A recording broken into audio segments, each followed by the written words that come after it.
Yo, what's going on, YouTube? It's your boy! Yes, I am a rapper. In case you didn't know, I have a story that I've been told is quite compelling. There's some facts about me that I think are worth telling. And yes, I play games. Thank you.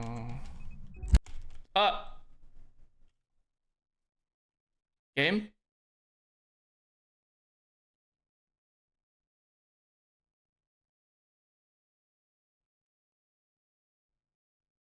Game crashed.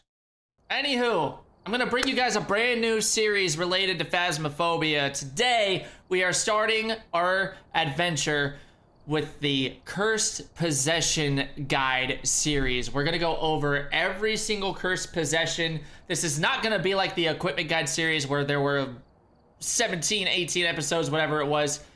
There's only gonna be 7 episodes because there are only 7 cursed objects within the game. And we are starting first with the Ouija board. I'm gonna tell you all the info that you need to know about the Ouija board, and we're gonna have a good time doing it. So without further ado, ladies and gentlemen, let's stop talking the talk and let's walk the walk. All right, ladies and gentlemen, we have loaded into the truck. In case you are wondering what difficulty I'm playing on, I'm playing a custom difficulty where I have Friendly Ghost on. So that way I don't die in the middle of filming these episodes, so it can save me some time editing them. So let's head into the house. Let's go find the Ouija board and let's go talk about it. All right, so we are on Tanglewood, and if you guys are wondering where you can find the Ouija board, you just have to come down here into the basement and it will be on this little table right back here. So with the Ouija board, a nice little fun fact about it is that it was the first ever cursed object introduced to Phasmophobia. Now, I know you're wondering, what does the Ouija board do? Well, it allows you to talk with the ghosts at the cost of sanity. Now, I know you're wondering, how do we interact with the Ouija board? All you have to do is pick it up, or you can still throw it down and you can use it on the table. Goodbye. So as you guys just watched me do there, I right-clicked my mouse button and I used voice activation to speak into the Ouija board. I just said goodbye because I didn't have any questions to ask. So the different ways you can use this is you can right-click and you can use your voice activation, but typically what I like to do, because voice activation with the Ouija board can be pretty wonky, is I like to use text. And with the text feature, you get... Hello? Oh, it's left click to use it. You get 3 different types of categories of questions, and they all cost a different amount of sanity. So where are you? Where is the bone? Do you speak to everyone? So these are what would be considered location questions, which will cost you 50% of your sanity to ask into the Ouija board, which immediately puts you at risk into getting hunted by the ghost a lot faster. So definitely play that one by ear because it can be risky to do.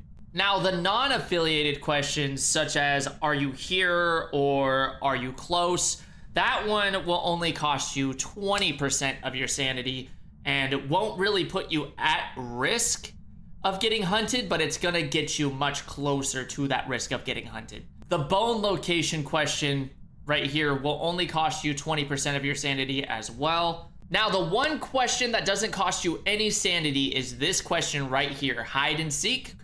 And after you ask that question, it will start a countdown on the Ouija board, starting from 5 going down to 1, and then the board will break, shatter, all the stuff and things, and it will start a cursed hunt for the ghost to come and find you and murder you.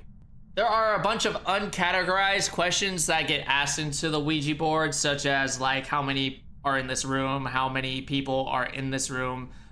Those kinds of questions will only cost you 20% of your sanity to ask those questions. again, getting you closer to the risk of getting hunted, so definitely do those at your own leisure. The next question asks, like, do you respond to everyone? That one also only counts for 20% of your sanity. And again, ask them at your own risk. And there's a whole bunch of other questions that only will cost you 5% of your sanity. If you want to learn what those questions are, please check out the Phasmophobia Wiki. I'll leave a link to it in the description down below so you can see what questions cost more sanity than others. One thing I will mention is with voice activation and the text feature, you do have to be within 5 meters of the Ouija board for it to respond to you and for it to work. Otherwise, you're not going to get anything. And the player with the least amount of sanity required to pay for a question on the Ouija board, the board will break and a curse hunt will start. So definitely make sure you're up on your sanity when you ask questions on the Ouija board. Also, I wanted to show you guys this. So if you're holding the Ouija board and you go to switch to a different item in your inventory, you will automatically drop the Ouija board.